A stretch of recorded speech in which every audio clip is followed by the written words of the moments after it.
Olá, bem-vindo ao Literário, seu podcast de literatura com Anita Deac e Paulo Salvetti. Bem-vindos a mais um episódio do podcast Literário, eu sou Anita Deac. Olá, eu sou Paulo Salvetti. Numa felicidade insana, porque o episódio de hoje vai ser absolutamente maravilhoso. Mas antes da gente começar com Literatura e Porvir, que é o nosso tema de hoje, eu queria convidar vocês, porque eu estou com um sorteio do Manual da Faxineira, é um livro maravilhoso da Lúcia Berlim, lá no meu feed do Instagram. A Lúcia Berlim é uma autora exímia na construção de personagem de maneira cruzada, né, na relação com outros personagens, com o cenário. Inclusive, eu uso ela como exemplo de construção de personagem no meu curso. Então, quem quiser ganhar esse livro, que é caríssimo e daqui a pouco esgota, porque parece que tem poucos exemplares já na editora, corre lá que vai valer a pena. Dito isso... E até quando vai ser? Quando vai ser? Já tem um dia para o sorteio? Vai ser dia 8 de setembro, às 7 da noite, numa live. Então, e é legal, Paulo, porque não precisa marcar ninguém, o sorteio é super simples. Você vai lá, curte, as regrinhas são bem simples. Uhum. E a Lúcia é a Lúcia. É, isso aí. Vamos ganhar esse livro aí. Bem, vamos ao nosso episódio Literatura e Porvir. Depois da gente ter falado da morte, a gente vem falar de alguma maneira de futuro, né, Paulo? Sim, a literatura que queremos empreender, talvez. E esse é um episódio muito feliz, assim, pessoalmente para mim, porque teremos um convidado maravilhoso, que é o Vicente Francescin. Não vou falar o currículo agora, mas assim, o Vicente é o meu escritor vivo preferido. Assim, eu acho ele grandioso, do naipe de Guimarães Rosa, inclusive, e torço para que mais pessoas conheçam a obra do Cecim. Eu acho que vai dar para a gente falar bastante sobre isso. E a gente pensou no Cecim em relação ao tema, porque para falar de futuro, o Cecim é um cara ousado, inovador e que quebra essas concepções normativas do tempo. Quando a gente pensou em falar de porvir, eu acho que já vale a pena colocar aqui que o futuro, assim como o passado, assim como o presente, ele é uma convenção, né, Paulo?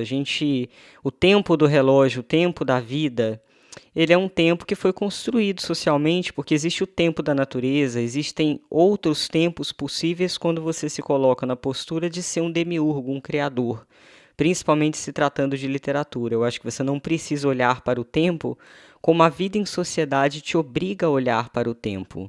Na literatura é possível transcender as concepções normativas do tempo, é possível colocar os tempos para conversarem de maneiras completamente diferentes e seguir outros ritmos e outros fluxos. Perfeito. E acho que tem uma tradição, né, que está intrincada na gente de algum modo, que é essa ideia de que narrativa corresponde a passado, né? Então, narrar significa se referir a alguma coisa que já aconteceu e usando os verbos no passado, mesmo nas suas variações do passado.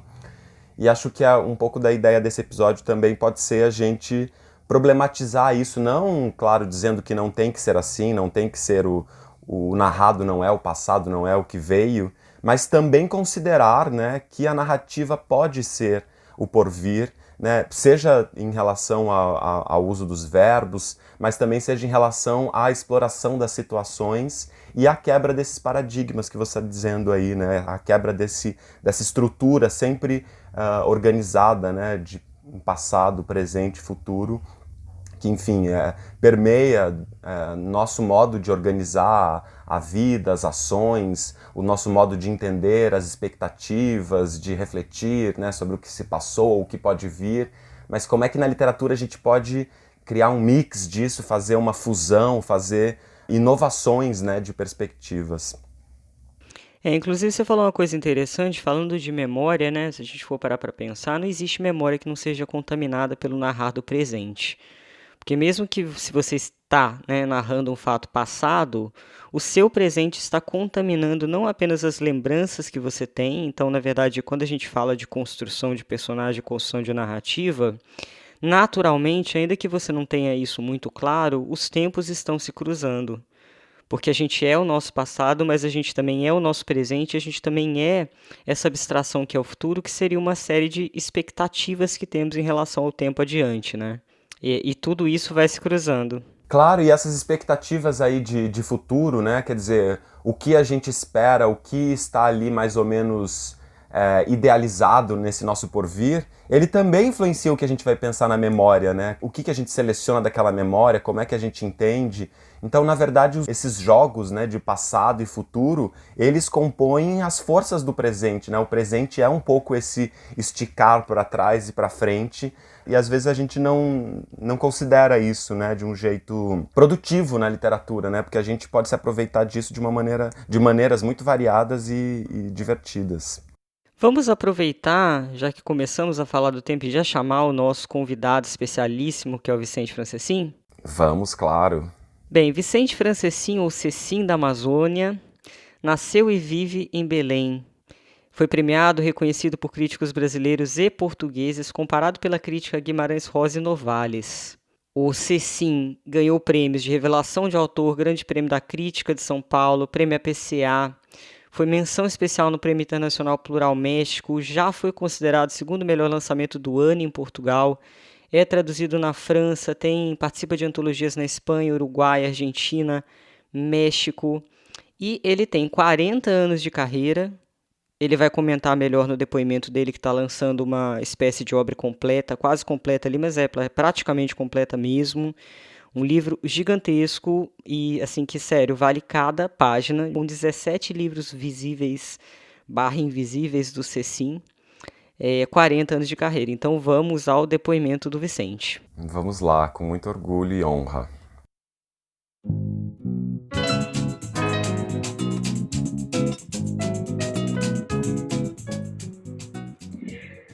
Sobre o tempo em Andara ao longo da geração do livro invisível de Andara, que, como sabem, não é escrito, ele é um livro puramente imaginário, só tem um título, mas ao longo dos livros visíveis de Andara, que eu tenho escrito ao longo desses 40 anos, desde 79,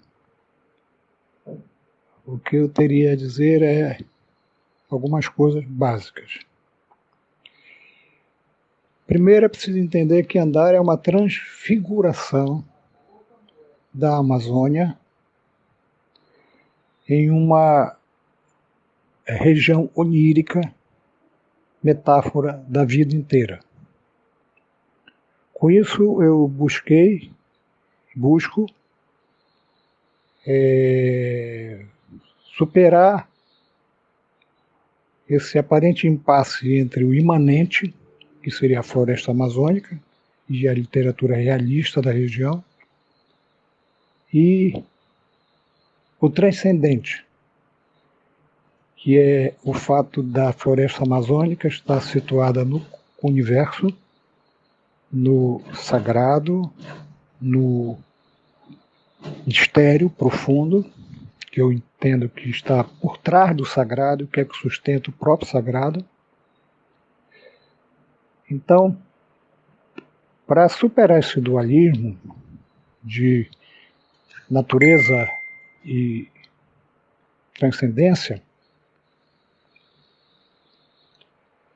eu tive que eliminar o tempo verbal a que o homem foi condicionado.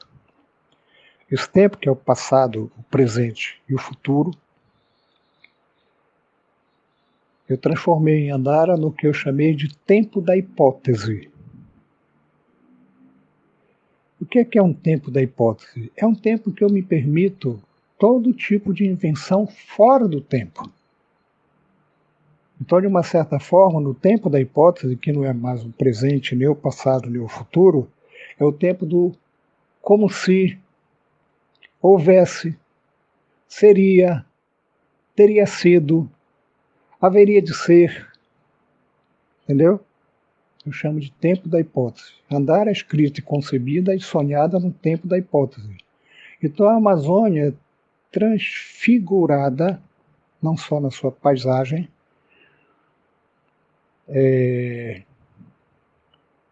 num tempo verbal que é um tempo de total liberdade da imaginação. Eu chamo esse tempo de Andara de imaginal. não é mais imaginário, é imaginal. Imaginal é algo que se situa entre o que nós consideramos real, as realidades da vida que se manifestam para nós, e o que nós consideramos acima ou fora, ou na origem desse real visível que se manifesta nas várias realidades. Então, o tempo imaginário, ele é como um caminho do meio que ele une o imanente, então, da floresta natural, com o transcendente, que é o sentimento de que essa floresta é gerada pelo cosmos, e eu sou gerado pelo cosmos, e os leitores são gerados pelo cosmos, e nós temos que ver o que eu passei a fazer em Andara. E eu recomendo para os leitores de vários livros, parem de olhar o céu da terra, assim não se vê nada. Passem a olhar a terra do céu, assim vocês vão ver vocês mesmos habitando a terra e vão ver a terra como um todo e não apenas aquela dimensão reduzida da sua própria vida, limitada e a partir da limitação dos sentidos, da visão, da audição. Vocês vão se abrir para uma visão cósmica, metafísica, transcendente, onde a Terra vai aparecer no verdadeiro lugar dela, como um ser vivo, cósmico, e onde a Amazônia, em Andara, é uma transfiguração do mistério, do sagrado, que eu considero que é como o mistério, o sagrado e o cosmos se manifestam na natureza. Para mim, eu vejo o mistério sagrado e sinto o mistério sagrado na natureza. Não creio na civilização, acho tudo artificial, mas sei que a natureza é completamente a verdade, havendo uma verdade ampla, cósmica, plena, total, una. Então é isso. O advento do tempo em Andara, o porvir do tempo em Andara, foi eliminado. Porque Andara se dá num tempo verbal, como eu disse, que é o tempo da hipótese, que está fora dos 3 tempos convencionais da percepção padrão humana. Plena liberdade. Andara é uma transfiguração pelo imaginal, que faz a operação de transmudar o onírico pelo onírico, o imanente no transcendente, e ver o imanente, que é a floresta, numa perspectiva cósmica, celeste, transcendente. Então, não há mais porvir em Andara. Tudo é um eterno presente fora do tempo, o tempo da hipótese. Tudo é real e tudo não é real. Porque Andara é uma ficção poética muito e também filosófica. Mas eu não tenho compromisso de afirmar verdades, porque eu estou fazendo imaginação. Eu estou intuindo o universo. Então, no tempo da hipótese e no imaginal, eu posso ter muita liberdade ou plena liberdade de não estou enganando ninguém, não estou prometendo verdade nenhuma. Se o leitor for capaz de perceber, ele vai perceber verdades muito ocultas, dissimuladas na natureza, na vida dele, no próprio universo. Então, Andara é um oráculo, é uma revelação. Esse livro que está sendo lançado agora, Viagem a Andara, o livro invisível, reúne 17 livros visíveis de Andara. Tem 2.200 páginas. No fim de agosto, início de setembro, ele passa a ser distribuído e vendido em sites virtuais. Aí, quem tem interesse nisso tudo, encontra 40 anos de sonho, invenção e geração verbal de Andara, a partir de uma coisa que para mim é essencial. Só há literatura se nascer da palavra. Tudo que for transformável em uma peça de teatro, em um filme ou coisa parecida, não é ainda literatura. A literatura só pode ser criada pela palavra. No princípio era o verbo? Sim, o verbo é o sopro. O homem é um sopro. Bem, o que me chama mais atenção assim no depoimento do Vicente é essa ideia da transfiguração, porque eu acho que a gente está vivendo em tempos que a realidade tem puxado tanto a gente para falar literalmente sobre ela, que a gente não entende por vezes a possibilidade da literatura para transcender, para recriar, para mostrar e colocar em novas configurações o tempo e o espaço. O Vicente vai nessa linha. Ele fala uma coisa que eu sempre falo, inclusive também nos meus cursos, que é o seguinte: se aquilo que você vai contar pode ser filmado, pode virar uma peça de teatro, pode virar outra coisa, por que você escolheu a literatura? Porque a palavra tem as suas especificidades, né? Não acho que precise ser exatamente o caminho de todos os escritores, né? Temos grandes escritores que também trabalham numa perspectiva mais normativa. Ao mesmo tempo, essa união do imanente com o transcendente que fez Guimarães Rosa, por exemplo, grandes autores, eu acho que ela é muito, muito interessante e tem a ver também com a criatividade, com uma percepção ampliada do autor no olhar para o mundo. Ele colocou uma frase linda aqui, olha isso aqui. Parem de olhar o céu da terra, assim não se vê nada. Passem a olhar a terra do céu, assim vocês vão ver vocês mesmos habitando a terra e a terra como um todo.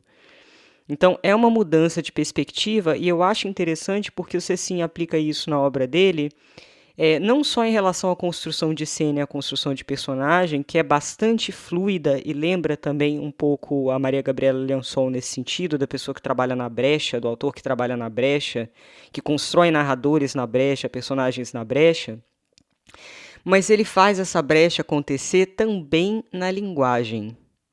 E aí tem outro ponto que eu destacaria, que ele fala que quando você olha a Terra, passem a olhar a Terra do céu, né?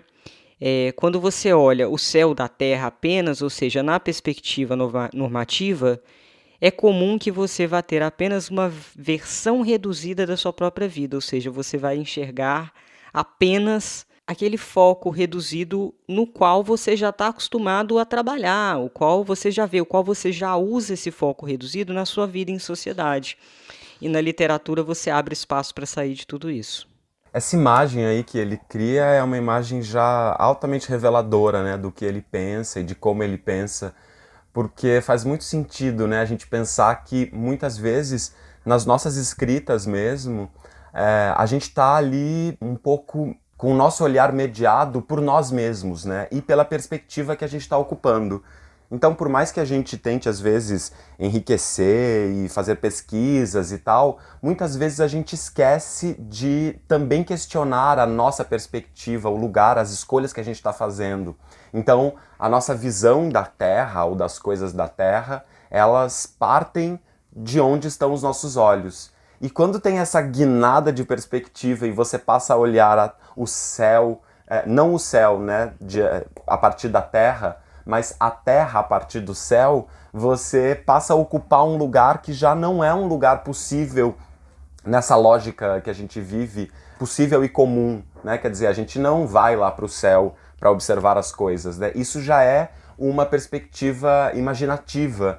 E isso, então, inclui ali, ele fala isso muito bonito, né? Porque ele diz que a gente pode se olhar, então, diante de todas aquelas coisas. E a gente vai ver que nós somos ali só uma coisinha, só uma partícula muito pequena diante de toda essa explosão, diante de todo esse caos e essa coisa gigantesca, né? Que é a Terra, e não só a Terra, mas o cosmos, todo o cosmos, né? Então, isso já é uma coisa reveladora do Cecim, me parece, porque isso diz respeito ao projeto literário dele, que não é um projeto literário que se modifica, se altera né? Em cada um dos livros que ele escreve, ele tem ali um grande projeto literário, que é inclusive esse projeto literário dos livros invisíveis de Andara, que aliás isso também é maravilhoso, né? Que Andara se constitui como um livro invisível, mas na verdade os livros que são os invisíveis, eles são relances, né? Eles são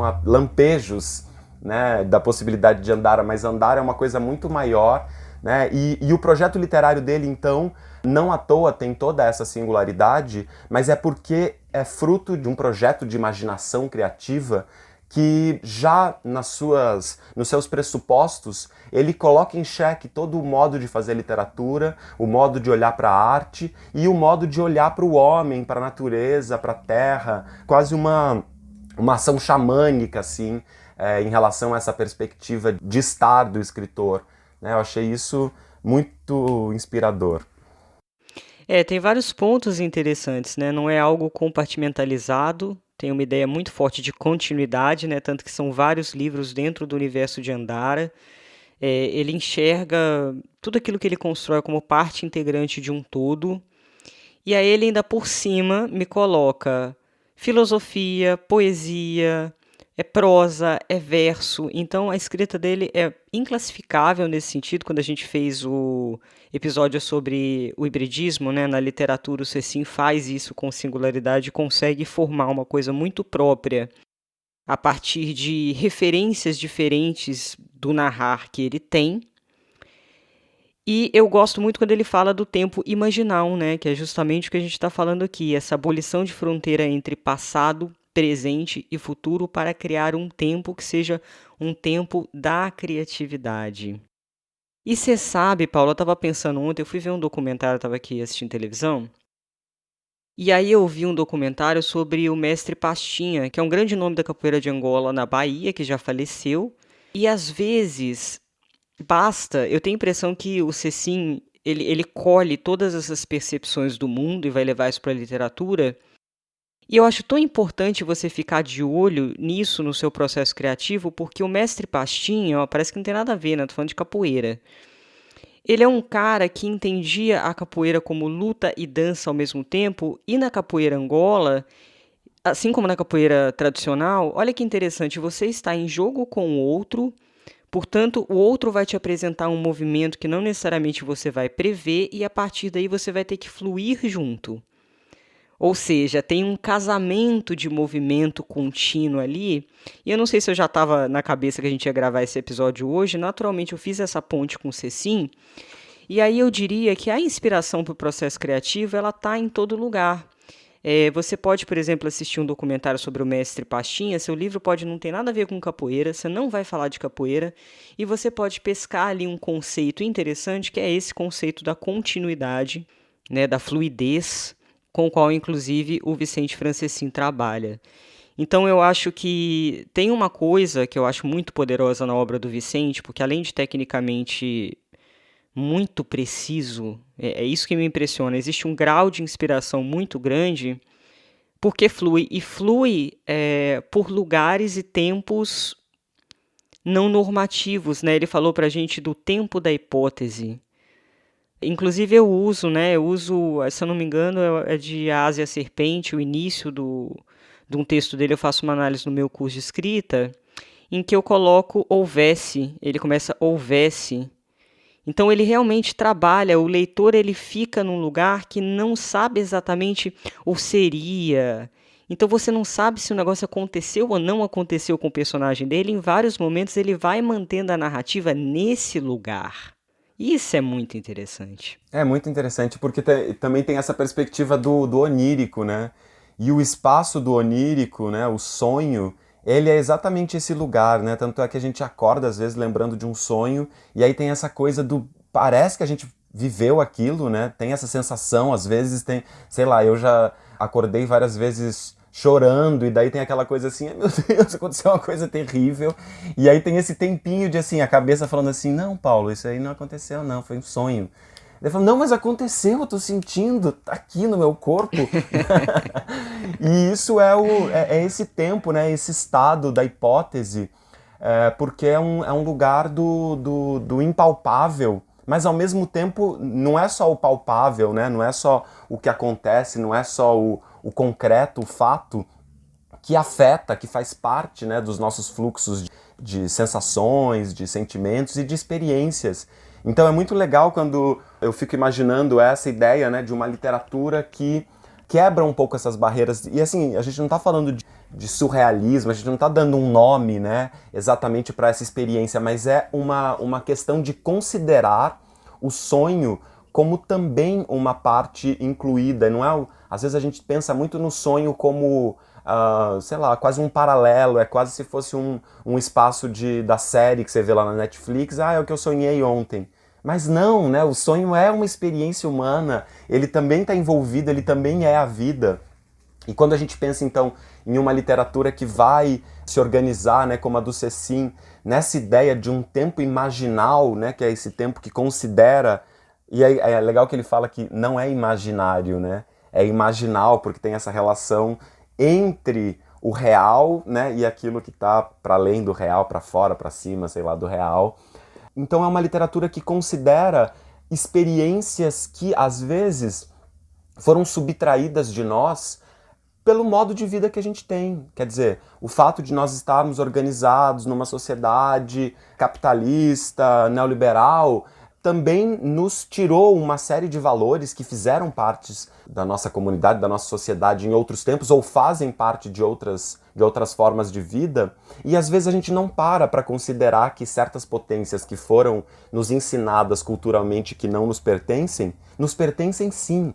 E na experiência de criação artística, a gente pode sim resgatar, retomar isso, tanto para a nossa própria obra, mas também nos aproveitando disso para as nossas próprias vidas.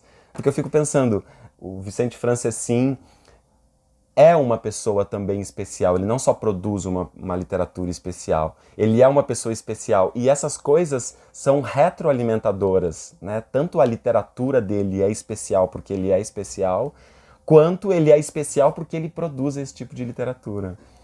Ah, ele é fantástico. Teve uma vez que eu liguei para falar meia hora, acabamos 3 horas falando sobre Krishnamurti. Ele me mostrou todos os livros de cabeceira dele. Eu também sou uma super fã de Krishnamurti. Enfim, tem uma pulsão de vida ali muito forte, né? Eu estava pensando, Paulo, que muito dessa organização do viver, né, que tem a ver com passado, presente e futuro, ela tem a ver com medo muito grande do ser humano, tanto de pensar na morte, na minha opinião, que tem a ver com o episódio passado, quanto o medo de estar aqui e agora. Por quê? Porque o aqui e agora, ele não tem um controle, né? Você estaria apenas pulsando, vivendo o que você tem nesse momento, mas não é possível tecer o controle, e não é só tecer o controle. A gente fica muito no passado porque a gente fica preso a reflexões e a gente vai muito para o futuro porque a gente quer controlar ou prever aquilo que vai acontecer na vida. De maneira que, se você for parar para pensar, e eu acho que isso é uma reflexão muito importante para quem escreve, quanto tempo de fato você fica no presente? Né? Quando você está cozinhando, você está cozinhando?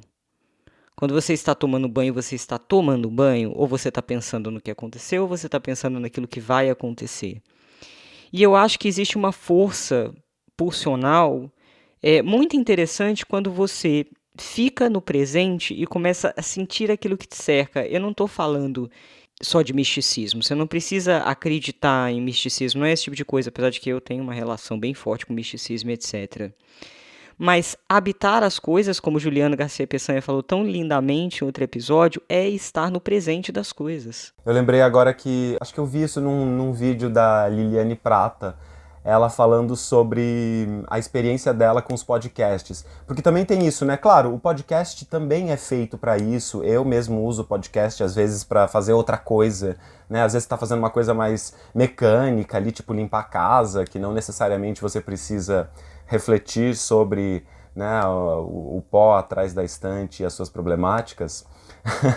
Então, às vezes, cabe, né, a gente dividir esse espaço. Mas também, às vezes, a gente tem essa mania, né, de ocupar demais o nosso tempo de um jeito produtivista E eu lembrei da Liliane porque ela estava falando isso.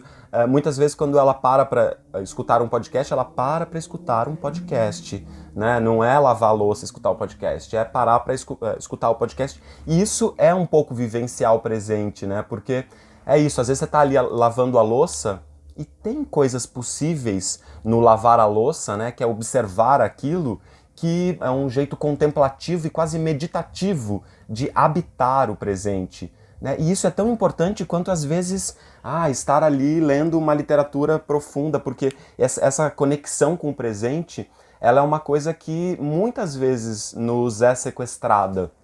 Esses exercícios de estar no presente, eles também são muito importantes para que a gente aguce a nossa percepção e um pouco também se coloque contra esses produtivismos, né, que estão ao nosso redor o tempo todo. A gente já falou aqui, por exemplo, sobre essa ideia que eu acho terrível e super opressiva, que é essa ideia de quantos livros você já leu, quantos livros você leu essa semana, quantos livros você leu esse mês, quantos livros você leu esse ano. Né? A gente transforma as coisas muito facilmente em números, e esses números têm a ver sempre com uma espécie de competição. Às vezes é uma competição de você com você mesmo, mas é uma competição e que tem uma projeção do futuro enquanto meta. Né? Parece que o futuro é sempre uma meta a ser atingida. Né? Como será que a gente pode olhar para o futuro de outros modos, por outras perspectivas, e se aproveitar do futuro, mas também se aproveitar do presente, né? Do agora? Vou falar para você que eu acho que a melhor maneira de conviver com o futuro é esquecendo que ele existe. De verdade. Vivendo simplesmente agora, porque o que você vai fazer agora, enquanto escritor, enquanto autor, aquilo que você vai investir, os estudos, os aprendizados, as vivências, elas vão te dar resultado. Logo, você não precisa se preocupar com o que vai ser, na minha opinião, se você fizer o que você precisa agora, nesse momento, enquanto acontece. Inclusive dá menos ansiedade, eu acho, né? Porque muito da ansiedade do mundo tá nessa ideia de que o que vai ser do meu futuro. Eu parto do pressuposto que coisas boas e coisas ruins acontecem, não adianta você ficar encalacrado com essas ideias. Sabe o que me lembrou esse papo que você vê aí? Porque minha tia, tem mais ou menos 2 semanas, vem encher meu saco novamente para eu conseguir um emprego fixo. Eu amo a sua tia. É uma ideia a gente fixa. merece um livro sobre a sua tia, Anitta, Pelo favor. amor de Deus, pelo amor de Deus. Não, ela é um super personagem. E assim, é uma coisa muito maluca, porque eu tô num momento tão encaixado da minha vida, tão feliz, tão pujante da minha vida, e ela não consegue perceber isso, ainda que eu fale pra ela. Então, essa coisa do fixo, né, que a sociedade valoriza tanto, de ter uma casa fixa, de ter um emprego fixo, de ter um carro, essa coisa concreta mesmo, né, se olhar para a concretude como um valor, eu acho isso aí uma loucura, é uma loucura. Não existe estabilidade. Um dia você está de um jeito, outro dia você está de outro. Agora, é viver as coisas enquanto elas acontecem, né? E aí você tocou num ponto interessante, falando sobre essa lógica produtivista, e eu concordo que tem muita leitura, né? Tem muito clube de leitura, tem muito... Enfim, as pessoas estão se reunindo para ler bastante, mas elas não têm morado nos livros, né? Não têm tratado os livros como casas. A casa, que você coloca uma flor lá dentro, você coloca uma planta lá dentro, você deixa chover no jardim, você vê o que surge a partir dessa chuva. Não tem essa coisa de percorrer os cômodos do livro, entender profundamente cada canto, olhar, como se o livro fosse um espelho também. E não é. Então, essa relação do presente, estar ali na presença do livro de verdade, não só querendo cumprir não sei quantas páginas, isso vai fazer, inclusive, com que o tempo se multiplique. A gente está aqui falando de tempo. Existe o tempo absoluto da biologia, o tempo de vida, né? E existe o tempo da percepção, que Einstein teorizou tão maravilhosamente, né? Então, é nessas brechas das percepções que você pode vivenciar tempos diferentes na sua vida, enquanto pessoa e também enquanto escritor, eu acredito. Para nós artistas, eu acho que essa é uma chave importante também de tentar exercitar, né? Isso que você falou é muito bonito, de morarmos, habitarmos os livros, né? Os livros, as obras, mas os livros em específico aqui, que é a nossa questão, porque a gente fica num processo muito superficial, às vezes. Eu estava tentando achar outra palavra, mas ok, superficial. E superficial mesmo, nessa ideia da superfície, né? Nessa ideia de que a gente não consegue se dar conta da matéria toda que contém aquela experiência. Né? Isso que o Cecim fala, por exemplo, de a gente dar um voo e então passar a observar a Terra a partir do céu. Veja bem, isso é a possibilidade de a gente ampliar os nossos olhos para muitas mais camadas de superfície possíveis de serem enxergadas nas mesmas coisas. Né? E se a gente para vivenciar, né, a experiência de um livro, leve o tempo que for, né? A gente não precisa ler um livro rápido. Se a gente para vivenciar essa experiência, eu acho que a gente vai chegar num outro lugar que também me parece que é um campo do Cecim, e é um campo que me parece interessante de a gente conversar aqui em Literatura e Porvir, que é essa questão de que a literatura, ela é constituída por palavras. São as palavras que fazem a literatura. A literatura não é nada além da literatura. Quando a gente para fazer leituras muito rápidas, muito superficiais, é muito comum que essa leitura, na verdade, ela passe a ser apenas uma fricção da relação que a gente já estabelece com o mundo. Então a gente faz leituras muito contextualizadas, muito sacando que isso é em relação a isso é consequência daquilo, e sempre nesse mundo ordinário, tendo esse mundo ordinário como parâmetro. Se a gente para vivenciar, né, a experiência da literatura como uma morada, assim como você disse, eu acho que a gente então se dispõe a encontrar a casa que a literatura tem, e cada literatura tem uma, né? E então observar ali como é que aquelas palavras foram acomodadas, o que aquelas palavras estão criando de sentidos, estando uma ao lado das outras, né? E na própria experiência do que é aquela literatura, e não das relações que a gente fica rapidamente estabelecendo da literatura com o que a gente já conhece. Você falou muito bem, Paulo, porque existe realmente uma perspectiva utilitarista, não só do leitor quanto do escritor. Eu sempre falo, e tenha muito cuidado com esses discursos que já existem, com pautas e etc., para não ficar a serviço de contar esse mundo mesquinho, né, em que a gente vive. E se a gente for parar para pensar, a linguagem ela está em devir. A linguagem está em devir.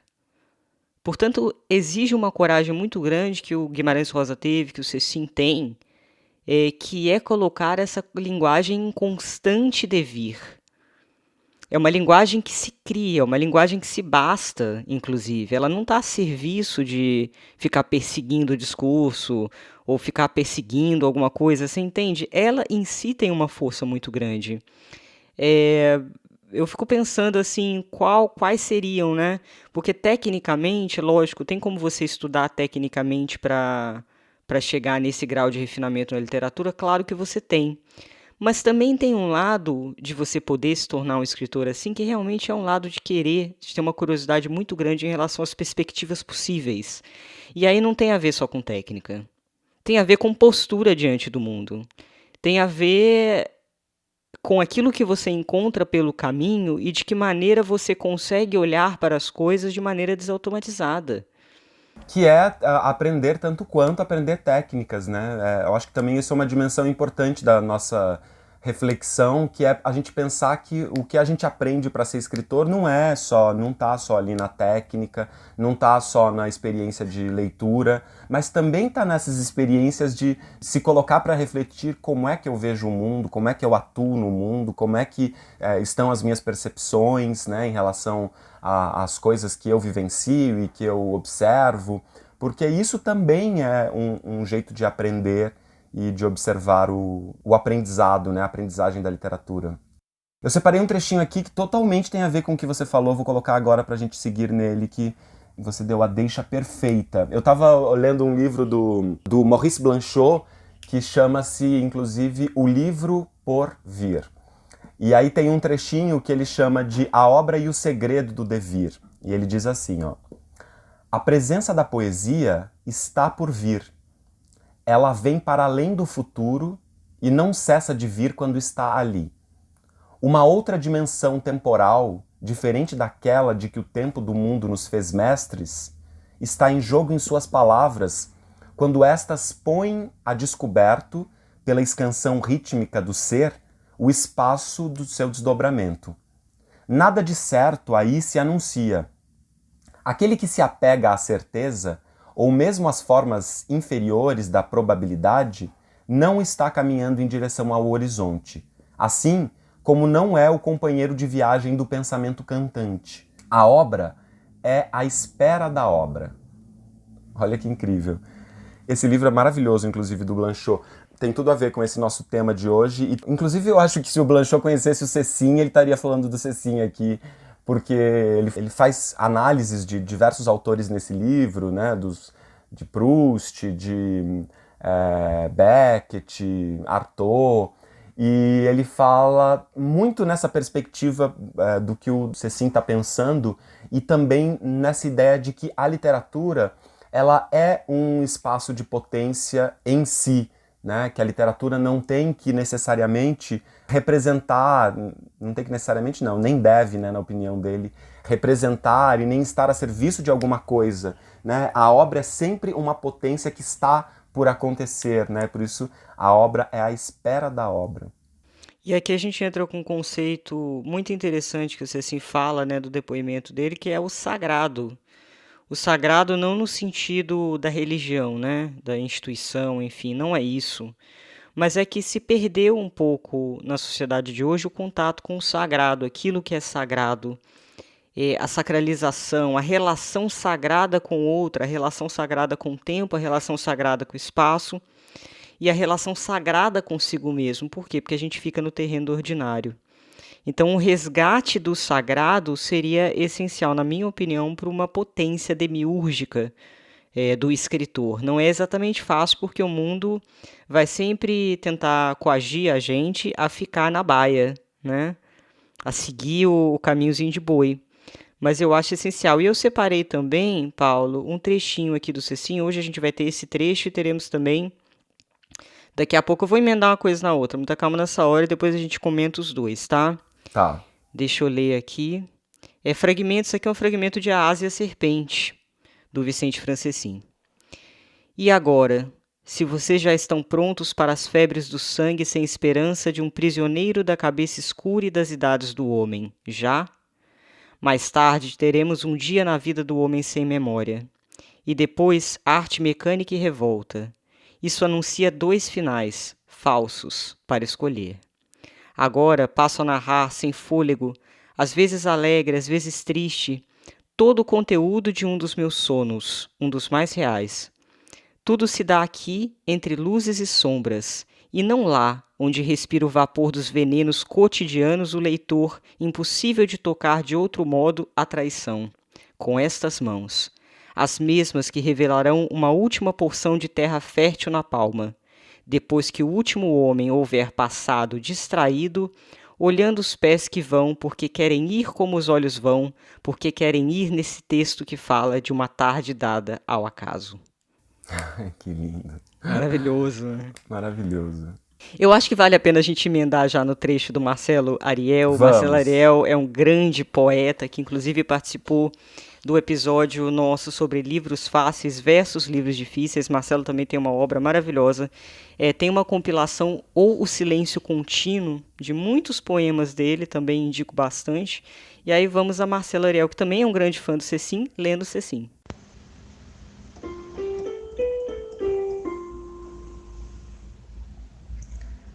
Minha mão esquerda está cuidando da direita como se fossem 2 irmãos. E há aves caindo do céu e se transformando em terra. A mão direita que ainda mata. Bem no começo da viagem, é preciso dizer o que contém esse primeiro livro. Ele é o relato da aparição de uma assombração militar em Santa Maria do Grão. Essa viagem a Andara. E aonde mais? Na vida.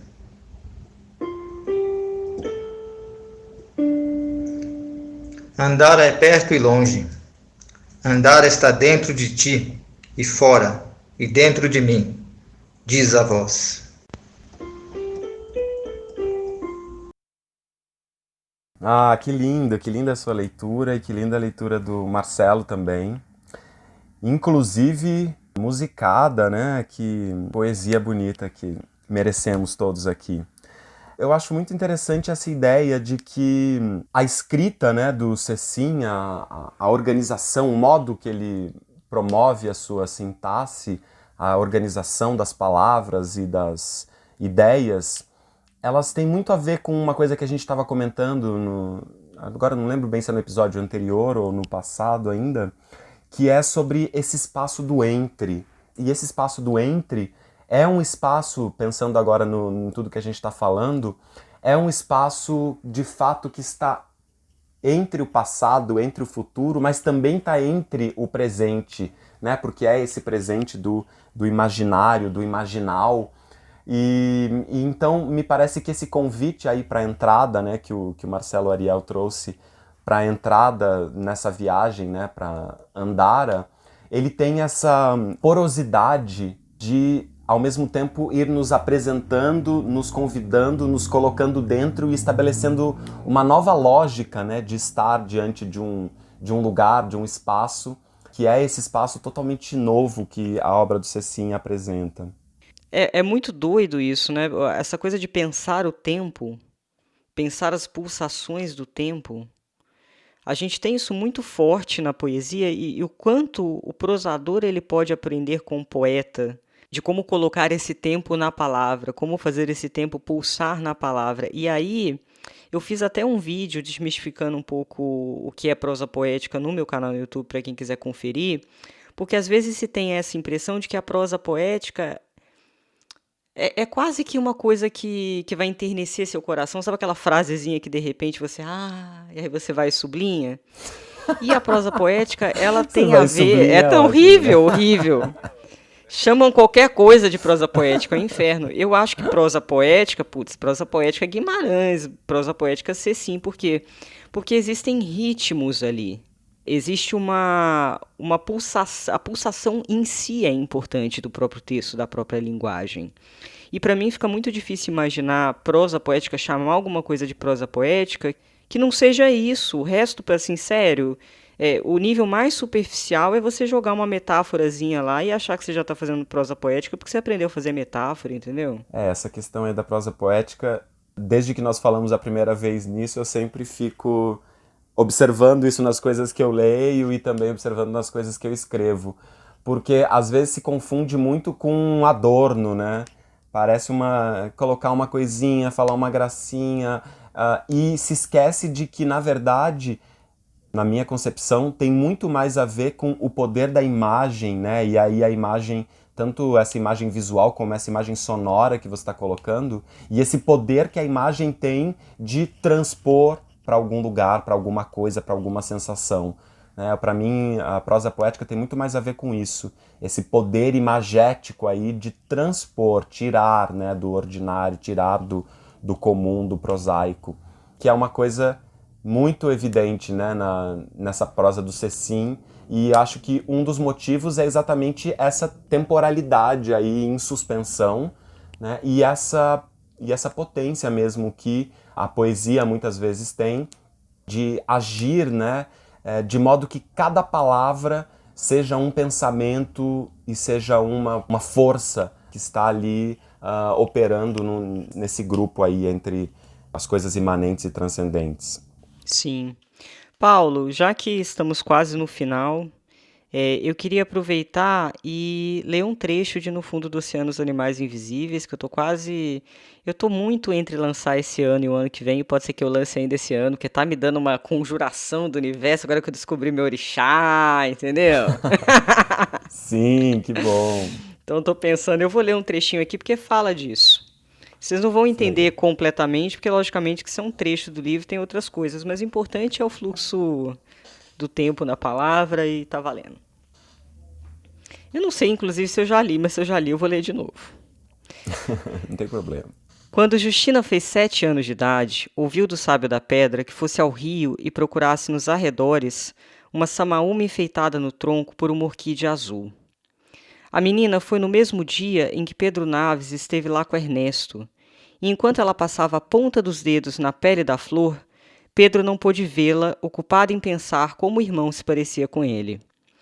A cada toque de Justina na pele da flor, surgiam outras flores pelo tronco. A primeira apareceu em broto no menor tamanho possível, e longe dos olhos humanos dobrava-se em saias e saias azuis plissadas para dentro, escondidas uma das outras. A segunda flor apareceu logo depois, e após o mesmo tempo a terceira, e multiplicaram-se as flores de forma que a história continua e ainda hoje persistem nessa dobrança. Não várias, mas a mesma flor, como sabia o velho sábio ao observar de cima da pedra o oceano azul em que se transformava o redor da Samaúma. A mesma flor decalcada em todo o seu tempo de vida, exposta nas menores frações de medida em todas as suas mudanças e estados, e quando Justina para de tocá-la, viram borboletas e vão até Pedro Naves, e ele cai no túnel, e do outro lado a história continua. Pedro acaba de nascer.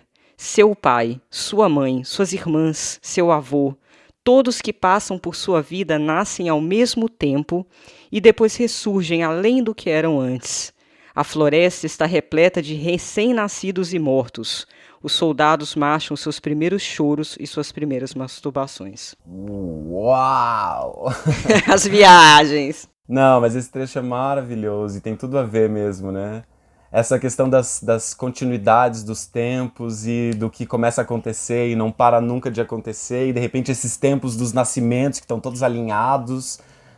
Quer dizer, a gente sabe que é por uma perspectiva de olhar para aquilo, não é? A gente sabe que não estão alinhados de fato, não é que nasceram mãe e pai, mas sim nasceram a mãe e o pai. Lindo. Nasceram, porque para pensar comigo, quando nasce um filho, nasce também uma mãe e nasce também um pai. Claro. Logo, qualquer início de uma relação é um nascimento metafórico para ambos os lados. Estamos nascendo o tempo inteiro. Então, essa coisa do nascimento em si é uma coisa que vai muito além dessa ideia de nasci no dia em que vim ao mundo. Você vem ao mundo o tempo inteiro. E pode nascer várias vezes, né? Lindíssimo. Muito legal. Uma coisa que eu fiquei pensando também pra gente encerrar fiquei pensando isso, que quando a gente pensa em literatura e o porvir, a gente também está pensando sempre nas nossas literaturas, né? As nossas literaturas que estão por vir e que nós estamos produzindo, e fico pensando que essas ideias todas aí, essa grande inspiração do Cecim que a gente trouxe, e enfim, a inspiração também do trecho que você leu, que é ótimo, eu acho que servem para a gente pensar não de um modo ansioso, né, sobre a literatura que a gente quer fazer em relação aos lugares que a gente quer atingir, que prêmios que eu quero ganhar, mas essa coisa de se estamos dispostos à produção literária, à criação literária, se estamos dispostos a estabelecer essa relação com as palavras, né, por que a gente não pode sempre estabelecer espaços de ir além, de nos relacionarmos para além daquilo que já está determinado, ou para além daquilo que a gente encontra por aí, e não nesse sentido da busca a qualquer custo pela originalidade, mas na busca de uma relação genuína com aquilo que somos nós, com aquela perspectiva pela qual nós olhamos para o mundo. Separei aqui só uma outra provocaçãozinha desse mesmo livro do Maurice Blanchot, que ele diz assim: às vezes nos fazem estranhas perguntas. Esta, por exemplo: quais são as tendências da literatura atual? Ou então, para onde vai a literatura? Sim, pergunta espantosa, mas o mais espantoso é que, se há uma resposta, esta é fácil. A literatura vai em direção a ela mesma, em direção à sua essência, que é o desaparecimento. Ah, pelo amor de Deus, tem nem mais o que falar depois dessa.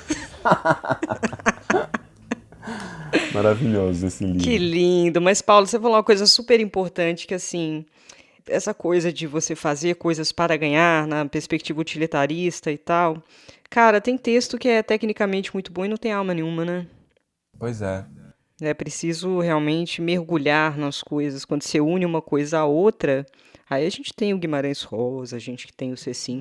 Gente, para quem ficar interessado, tem uma página no Facebook chamada Espaço Selvagem que vende os livros do Cecim. Essa reunião, né, ele já falou quando que vai lançar, que eu acho que é no final do mês agora, início do próximo mês, o livro que reúne os 17 livros visíveis e tal, é edição de colecionador, tá, gente? Corre, mas não corre muito rápido não, que eu não adquiri o meu e eu preciso antes que acabe. Eu também não perco essa. Então é isso, né? Por hoje. É isso, gente. Muita inspiração, muita paz, muito amor. Que agora que eu descobri meu orixá, eu tô desejando só jogando a vibe boa pro universo. Que vocês tenham semanas abençoadas e tal. E a gente volta no próximo episódio. Isso aí. Um beijo, pessoal. Até semana que vem. Tchau, tchau. Beijo.